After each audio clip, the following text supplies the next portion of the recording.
Panel de empleabilidad, lo que os decía. Voy a explicarlo rápidamente. Son unos pasos que hay que seguir. Primero, tenemos que centrarnos en llamar la atención, ¿vale? Para empezar a conseguir el empleo. Y llamar la atención es lo que os había dicho, tener un buen perfil de LinkedIn y crear contenido y empezar a seguir a gente, a los recruiters, a escribirles y demás. ¿Vale? Básicamente, aplicar ofertas, atraer con tu talento y con tus contenidos, mejorar tu perfil de LinkedIn, contactar directamente a esas personas. Entonces ya ahí ya empezaremos a llamar la atención. Punto número 1. Punto número 2, establecer un contacto. No solo vale con llamar la atención. Si llamamos la atención de la forma adecuada y además pues tenemos esos conocimientos, vamos a empezar, por probabilidad nos van a empezar a contactar y a contestar a esas personas en LinkedIn, en email, si nosotros hemos aplicado o enviamos emails a puerta fría, o por el móvil, de que a lo mejor hayamos aplicado, pongamos nuestro contacto en el currículum y demás y nos llamen. ¿Vale? Ahí tenemos primer contacto para ver si la oferta que nos están diciendo, por la que nos están contactando, nos interesa o no. Y unas breves preguntas para saber si podemos encajar. Después de eso pasaremos a tener, bueno, este contacto es tener esa conversación, ¿vale? Que os decía. Después, si cuadra, pasaremos a tener esa primera entrevista, ¿vale? Esa primera entrevista normalmente va a ser con el reclutador y van a ser esas soft skills, es decir, pues cómo te comunicas, cómo trabajas en equipo, cómo sabes explicar los proyectos que has hecho, qué actitud tienes, por qué quieres estar ahí. Ahí el objetivo es véndete y también practica mucho el cómo comunicar todo eso, ¿vale? Porque si estás hablando de un recruiter, es mejor que no le hables súper ultra mega técnico, sino que le digas, pues, qué hiciste, cómo impactó eso, cómo ayudó a la empresa y cómo lo podrías usar en la empresa en la que vas a trabajar. En lugar de decir, pues, usé un modelo bayesiano, tal, pues igual no interesa tanto. ¿Vale? Pensad también en la otra persona. Ahora, si pasas esa, la siguiente va a ser algo más técnico. O bien una prueba técnica, o bien hablar con un perfil técnico, o ambas.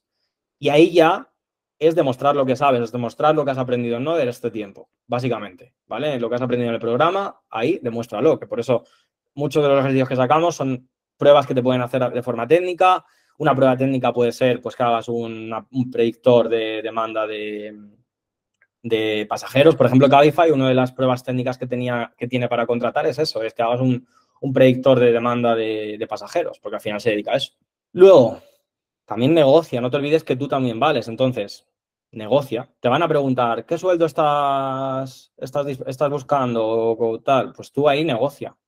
No te subas a la parra, pero tampoco tires por lo bajo, porque tampoco es favorable, porque una empresa va a intentar que sea lo más bajo, entonces tú negocia para llegar a un acuerdo en el que los dos más o menos salgáis ganando. Y ya después de que hayas hecho bien, bueno, hayas captado bien, hayas tenido bien ese primer contacto, la primera entrevista, después de ir a la segunda entrevista que va a ser técnica, la negociación encaje, ya va a llegar tu contrato, firmas y tu primer día y onboarding es aplicar lo aprendido, escuchar a la gente y coger la dinámica y los primeros meses disfrutar, seguir aprendiendo y demás, ¿vale? Estas son las etapas. Entonces, ¿por qué lo llamo embudo? Porque nosotros tenemos que empezar a ver en qué punto estamos fallando y ese es el problema. Primero, que la gente no hace todo esto, ¿vale? Que la gente echa currículums y fuera y ya está. Y eso ya cada vez funciona menos. Hay que hacer otras cosas. Lo que os he dicho, currículum, portfolio, perfil de LinkedIn, crear contenidos, contactos, etcétera. Ya partiendo de esa base ya tienes mucho ganado porque la mayoría, como le da pereza, no lo hace. Entonces ya te estás diferenciando. Y aquí estamos para diferenciarnos. Igual, pues todo eso son cosas que comentamos en el programa. Estrategias para captar la atención. Pues algunas os las he dicho.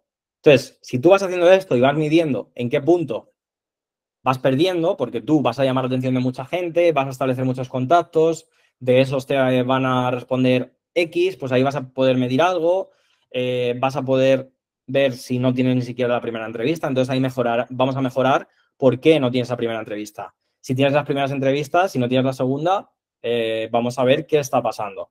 Bueno, tema de negociaciones, posibles salarios que puedas tener según tu experiencia, posibles ofertas a las que puedas optar y demás. Y algunos tips. Sé constante y dedica el tiempo oportuno. Es decir, no te centres solo en aprender habilidades y aprender conocimientos, aprender tecnologías, céntrate también en esta parte. Nosotros nos centramos mucho en que la gente aprenda y haga proyectos porque es la clave, pero también en que trabajen mucho esta parte. Y le damos mucha importancia. O sea, de las 4 sesiones, todos los meses trabajan esto. Del reto, de los 4 retos que hay, uno es esto. No te voy a decir igual a igual, porque primero tienes que tener las buenas bases, no solo hace falta parecer bueno, sino que además tienes que serlo, ¿no? Entonces, te formamos mucho en que seas bueno, pero tienes que salir y mostrarlo. Y es que ese es el problema principal de muchas formaciones.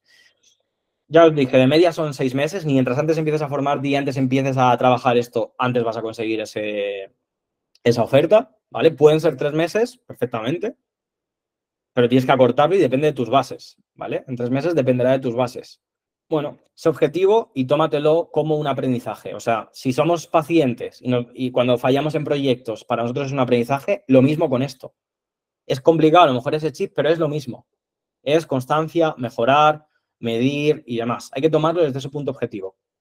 Rodéate de personas que te puedan guiar y que te puedan ayudar y te puedan aportar todo esto, pues en la comunidad gente que ya que lo haya conseguido o mentores, pues que te puedan ayudar y te puedan guiar y te puedan decir, en este currículum cambia esto, a ver qué has hecho, haz esto y demás.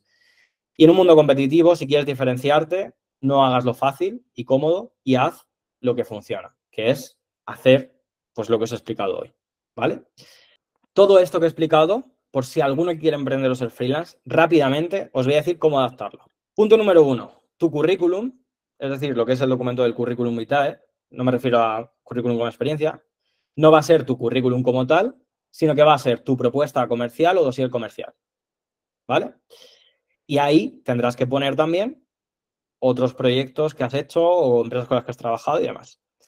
Tu portfolio tampoco va a ser tu portfolio en GitHub, porque si le vas a vender a una empresa, no va a tener ni idea de qué es GitHub. La empresa lo que quiere es que le hagas un proyecto que mejore su negocio en algún punto. Entonces va a ser tu página web explicando, pues, elementos más visuales y proyectos o empresas por las que has trabajado. Tu LinkedIn lo tienes que trabajar exactamente igual si quieres vender servicios o si quieres venderte a ti y que te contraten. Es exactamente lo mismo. Crea contenido, autoridad, proyectos en los que has trabajado, lo que estás implementando, etcétera, ¿vale? En lugar de tener entrevistas para que te contraten, vas a tener reuniones de venta para que contraten tus servicios o tus proyectos. Y tus ingresos no va a ser una nómina fija, no vas a buscar un salario anual fijo, sino que vas a buscar pues, vender servicios o proyectos o facturación por días o por horas. ¿Vale? Es lo que cambia, pero al final todo lo demás es lo mismo. El embudo cambia muy poco. Es lo mismo, es cambiar unas cosas por otras, ¿vale?